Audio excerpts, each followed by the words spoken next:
आप good morning दोस्तों। आज एक बार फिर हमारे परिवार नोबल नेचर आरएस में आपका हार्दिक स्वागत और अभिनंदन अभिव्यक्त किया जाता है।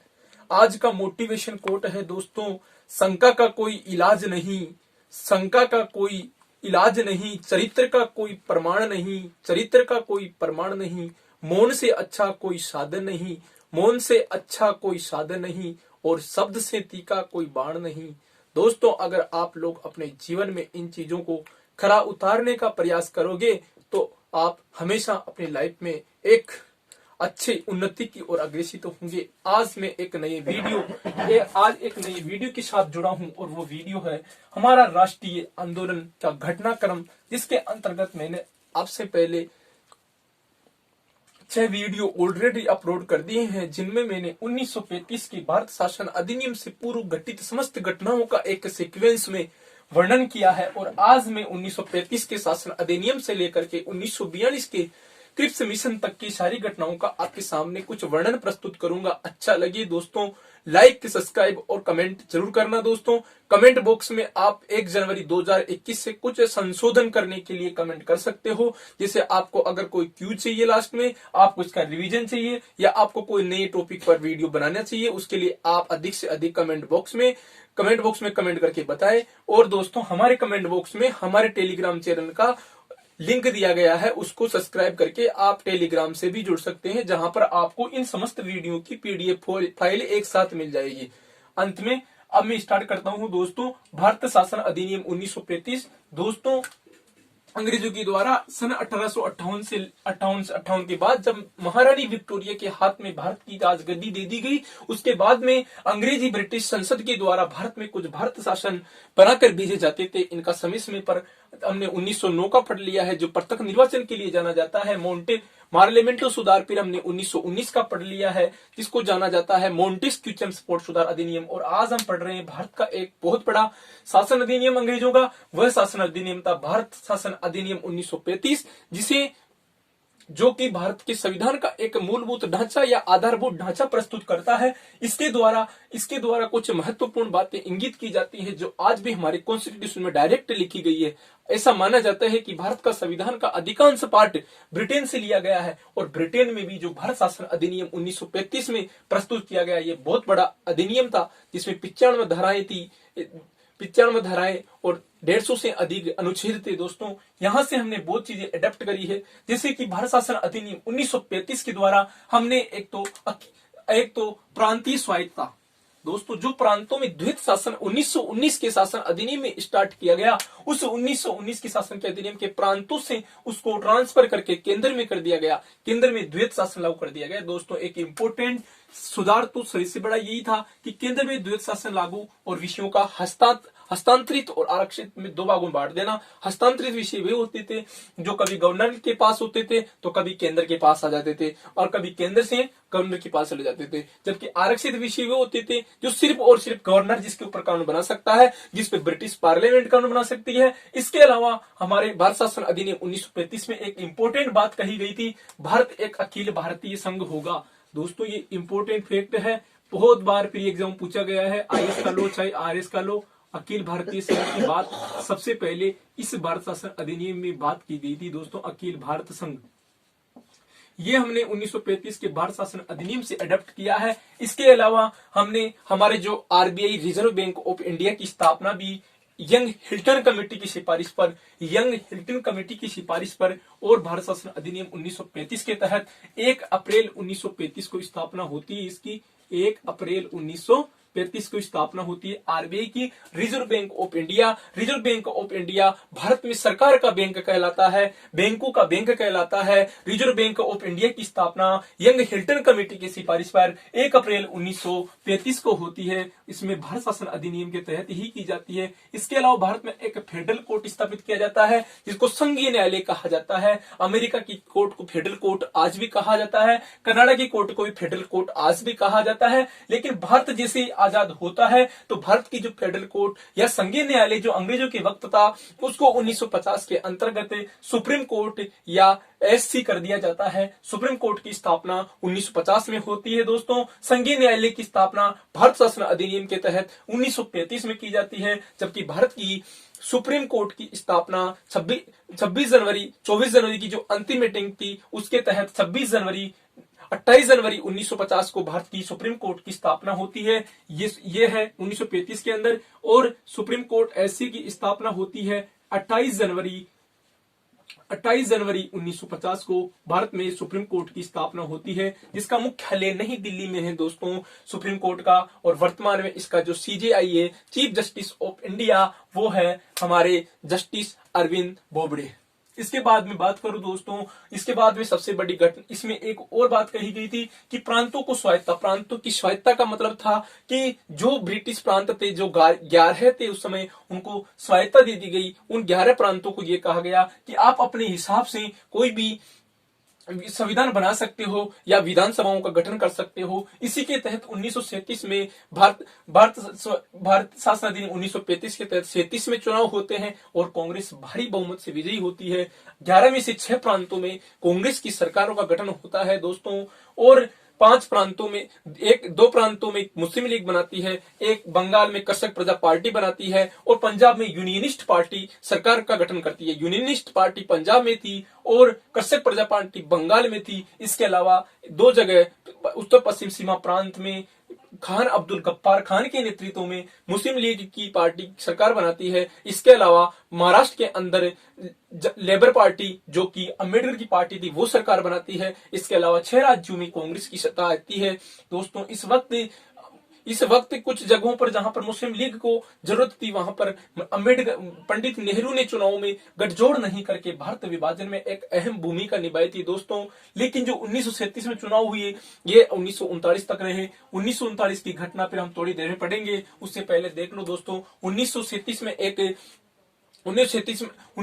में एक अधिवेशन होता है और वो था हरिपुरा अधिवेशन का अध्यक्ष दोस्तों डॉक्टर सुभाष चंद्र बोस को चुना जाता है। और इनके अध्यक्ष चुनने के बाद में गांधी जी इनसे नाराज हो जाते हैं और त्रिपुरी में तो 1939 में त्रिपुरी के अंदर तो एक संकट उत्पन्न होता है, जिसमें फिर दोबारा से सुभाष चंद्र बोस खड़े होते हैं और वो फिर पट्टाभी सीतारमैया को हरा देते हैं, जो कि गांधी जी का कैंडिडेट था। गांधी जी के कैंडिडेट को जब सुभाष चंद्र बोस जी ने हराया तो उस वक्त गांधी जी ने उनका विरोध किया और उस विरोध के दौरान सुभाष चंद्र बोस ने कांग्रेस के सभी पदों से इस्तीफा दिया और यहां से वो रवाना हो गए। 3 मई 1939 को इन्होंने फॉरवर्ड ब्लॉक का गठन किया। यही फॉरवर्ड ब्लॉक बाद में कैप्टन मोहन सिंह के द्वारा 1941 में आजाद हिंद फौज के नाम से जानी जाती है। और वह आजाद हिंद फौज अंडमान निकोबार में समानांतर सरकारों का गठन करके भारत की आजादी में एक अहम भूमिका निभाती है दोस्तों। इसके अलावा और घटना थी जो कि सबसे महत्वपूर्ण घटना थी भारत में वैश्विक स्तर पर, जब ये सरकारें 1936 में गठित होती है और 1936 में सरकार गठित होने के बाद 1939 के 3 सितंबर को सेकंड विश्व युद्ध स्टार्ट हो जाता है। और उस सेकंड विश्व युद्ध के स्टार्ट होते ही भारत में जो 1937 में सरकारों का गठन किया गया था 11 राज्यों में, वो गिर जाती है और भारत अब अपनी स्वतंत्रता के लिए एक बार फिर नई जंग स्टार्ट करता है और कहता है कि भारत को अब आजादी मिलेगी दोस्तों। तो इसके बाद में हम लोगों ने जो द्वितीय विश्व युद्ध 3 सितंबर 1939 से 6 और 9 अगस्त 1945 तक चलता है। 6 और 9 अगस्त जापान के हिरोशिमा पे 6 अगस्त को और जापान के नागासाकी शहर पर 9 अगस्त को बम गिराए गए 1945 में। और इनके गिराने के बाद जापान का अस्तित्व समाप्त हुआ। उससे पहले जर्मनी की हिटलर को समाप्त किया गया। हिटलर 1939 के विश्व युद्ध में दुनिया में 3 धुरी राष्ट्र थे, जिनका नाम था इटली, जर्मनी और जापान। इटली में था मुसोलिन, जर्मनी में था हिटलर और जापान एक तानाशाही शासक था। जापान उस समय एक विकसित अर्थव्यवस्था थी। जापान अमेरिका को टक्कर दे रहा था और जापान ने 1939 से लेकर 1945 तक कंटिन्यू अमेरिका का विरोध किया। अलास्का जैसे शहरों को अपने कब्जे में कर लिया। लेकिन 1945 में एक परमाणु बम के द्वारा जापान के 2 शहरों को उड़ा दिया गया, हिरोशिमा को 6 अगस्त को और नागासाकी को 9 अगस्त को। और इन दोनों को उड़ते ही वैश्विक स्तर पर जो सेकंड विश्व युद्ध था, पहले हिटलर को मारा गया, फिर मुसोलिन को मारा गया और लास्ट में जापान को परमाणु बम के द्वारा क्षतिग्रस्त करके द्वितीय विश्व युद्ध को 9 अगस्त 1945 को समाप्त कर दिया गया। 9 अगस्त 1945 को द्वितीय विश्व युद्ध लगभग समाप्त हो जाता है और इसी अवधि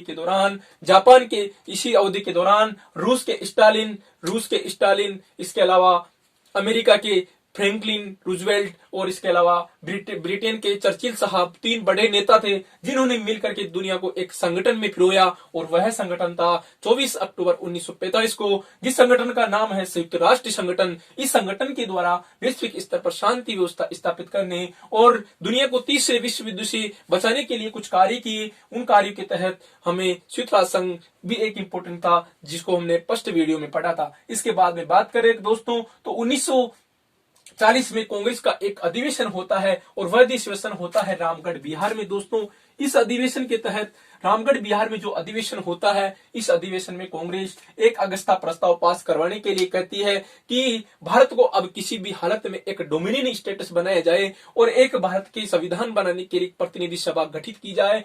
तो तब उस समय तत्कालीन गवर्नर जनरल अंग्रेजों के, जिनको हम वाइसराय कहते हैं दोस्तों, गवर्नर जनरल तो सिर्फ नाम से ही कहते हैं, लेकिन जो भारत में 1858 में जो भारत शासन अधिनियम 1858 आया तब से गवर्नर जनरल का पदनाम परिवर्तित करके उसको भारत का वाइसराय बनाया गया था। और उस समय भारत के वाइसराय थे लिनलिथ-गो। आपको बहुत सारी बुकों में मिलेगा कि इस समय का गवर्नर जनरल लिनलिथ-गो था, लेकिन ये गवर्नर जनरल नहीं था दोस्तों, ये भारत का वाइसराय था। उनके द्वारा 8 अगस्त 1940 को एक प्रस्ताव पास किया जाता है और वह प्रस्ताव होता है दोस्तों अगस्ता प्रस्ताव। और इस अगस्ता प्रस्ताव में उन्होंने पहली बार ये बात मानी थी कि हाँ, भारत की एक संविधान सभा होगी, भारत के लोगों के लिए एक संविधान होगा, भारत के लोगों को डोमिनियन स्टेटस का दर्जा दिया जाएगा। पहली बार कब से हम डोमिनियन स्टेटस के लिए तरस रहे हैं दोस्तों? 1916 के लखनऊ जो समझौता था वहां पर हमने पहली बार डोमिनियन स्टेटस की बात करी थी कि हमें अधिराज्य बनाया जाए। होम रूल लीग जो आंदोलन था 1916 का, उसमें हमने पहली बार इनसे कहा था कि हमें थोड़ा सा अधिराज्य दे दो, डोमिनियन स्टेटस दे दो। अब आकर के फर्स्ट विश्व युद्ध इन्होंने जीत लिया। सेकंड विश्व युद्ध में भारतीयों को लालच देने के लिए पहली बार लिनलिथ-गो ने अगस्ता प्रस्ताव में कहा कि भारत को हम डोमिनियन स्टेटस का दर्जा दे देंगे। इसके अलावा इन्होंने कहा कि भारत में एक प्रतिनिधि सभा बनाई जाएगी जो भारत का संविधान बनाएगी। पहली बार 1895 में पूना के एक अधिवेशन में बाल गंगाधर तिलक ने जिस संविधान सभा की मांग की थी, 1922 में पंडित महात्मा गांधी ने जिस संविधान सभा की मांग की थी, 1934 में एम.एन. रॉय ने जिस संविधान, जो कम्युनिस्ट पार्टी जुड़े हुए थे उनके द्वारा जिस संविधान सभा की मांग की गई थी, वह संविधान सभा की बात अंग्रेज पहली बार अगस्ता प्रस्ताव 1940 में रखते हैं। दोस्तों अंग्रेजों की चाल देखो, अब विश्व युद्ध में जब इनकी हार हो रही थी, जब ये दुनिया से ये जा रहे थे, दुनिया में ऐसा कहा गया है दोस्तों कि जिसका सूर्य उदय होता है कभी न कभी उसका सूर्य अस्त जरूर होता है। जो इस दुनिया में सोचता है कि मेरा वक्त है, ये वक्त निकलने में टाइम नहीं लगता। अब अंग्रेजों का वक्त आ गया था कि इसको भारत जैसे बहुत सारे औपनिवेशिक देशों को छोड़कर जाना पड़ने का टाइम आ चुका था। इसलिए अगस्ता प्रस्ताव में उन्होंने पहली बार कहा था कि आपको हम डोमिनियन दर्जा दे देंगे, आपकी हम संविधान सभा के लिए प्रतिनिधि सभा बना देंगे। लेकिन भारतीयों ने, कांग्रेस ने इसको स्पष्ट मना कर दिया। पंडित नेहरू ने इसके बारे में कहा था कि ये दरवाजे पर लगी जंग से सनी हुई जो कील लगी होती है दरवाजे पर, उसके समान बताया था। दोस्तों ये इंपॉर्टेंट लाइन है। पंडित नेहरू ने इस प्रस्ताव के बारे में कहा था कि दरवाजे के ऊपर जब आप दरवाजे में एंट्री करते हो वहां पर कोई कील होती है और उस कील के ऊपर जंग लग जाती है, ठीक उसी प्रकार ये अंग्रेज हमारे साथ लोभ लुभाओं ने भाषण देकर के, लोभ लुभाओं ने प्रस्ताव देकर के हमें यह कहना चाहते हैं कि हमें द्वितीय विश्व युद्ध में भाग लेना चाहिए। लेकिन भारतीयों ने द्वितीय विश्व युद्ध में भाग नहीं लिया और भारतीयों का अब वक्त आ गया था कि हमें आजादी मिलेगी। उसी के तहत भारतीयों ने इसके विरोध में दोस्तों 1940 के अक्टूबर माह में 1940 के 12 अक्टूबर 1940 को एक आंदोलन करते हैं और उसका नाम था व्यक्तिगत सत्याग्रह। दोस्तों इसमें पंडित नेहरू, गांधी जैसे नेताओं ने कहा था कि व्यक्तियों को अपने स्तर पर आंदोलन करना चाहिए और अपने स्तर पर इस आंदोलन को चलाते हुए लोगों को इस प्रकार से घेरो आप कि जब तक भाषण हो जाए तब तक अंग्रेज आपके पास तक नहीं आ सके और अंग्रेज आपके पास तक नहीं आ सके। इसके अलावा ये भाषण इस तरीके से दिए जाते थे जहां पर इतनी भीड़ इकट्ठी हो जाती थी कि अंग्रेज जब तक आपको पकड़ते तब तक वो भाषण समाप्त हो जाता था और उस भाषण में कहा जाता था कि दिल्ली की ओर चलो और भारत को आजादी दिलाओ। इसमें पहला सत्याग्रही था दोस्तों विनोबा भावे, जिन्होंने भारत में कृषि सुधार या भूमि सुधार के लिए जाने जाते हैं, भारत में भूदान के लिए जाने जाते हैं। दोस्तों इंपॉर्टेंट फैक्ट है, हजारों बार एग्जामों में आया हुआ है। भूदान के लिए भारत में किस क्रांतिकारी नेता को जाना जाता है? भूदान के लिए विनोबा भावे को जाना जाता है, जो कि विनोबा भावे व्यक्तिगत सत्याग्रह 1940 के आंदोलन के पहले सत्याग्रही थे, जिनको गांधी जी ने नियुक्त करा था, और दूसरे सत्याग्रही पंडित जवाहरलाल नेहरू थे। दोस्तों यह भी प्रश्न आया हुआ है, अगर जब व्यक्तिगत सत्याग्रह चलाया जाता है तो यह भी थोड़े दिनों बाद सीन हो जाता है। दोस्तों उसके बाद में आपको पता होगा 1941 में सैन फ्रांसिस्को सम्मेलन होता है, जिसमें स्टालिन, चर्चिल और विंस्टन चर्चिल, स्टालिन चर्चिल और रूजवेल्ट साहब ने मिलकर के एक विश्व में शांति स्थापित करने की चर्चाएं स्टार्ट करते हैं। उसी वक्त 1941 में जापान में जाकर के सुभाष चंद्र बोस ने एक पार्टी का गठन करवाया। कैप्टन मोहन सिंह के नेतृत्व में जो पार्टी थी उसका नाम था आजाद हिंद फौज, जिसने 1942 में भारत छोड़ो आंदोलन के तहत समानांतर सरकार का गठन अंडमान निकोबार में किया था। दोस्तों इसके बाद में बात करूं 1942 की, तो 1942 की 12 मार्च को अंग्रेजों के द्वारा सर स्टेफर्ड क्रिप्स के नेतृत्व में एक क्रिप्स प्रस्ताव बनाती है ब्रिटिश सरकार। दोस्तों ब्रिटेन सरकार 1942 में सर स्टेफर्ड क्रिप्स के नेतृत्व में क्रिप्स प्रस्ताव बनाती है, जो कि 12 मार्च 1942 को इंडिया में प्रवेश करता है। दोस्तों गांधी, जिसको उत्तर तृतीय चेक कहा जाता है, पोस्ट डेविड चेक कहा जाता है, उत्तर तृतीय चेक कहा था गांधी ने।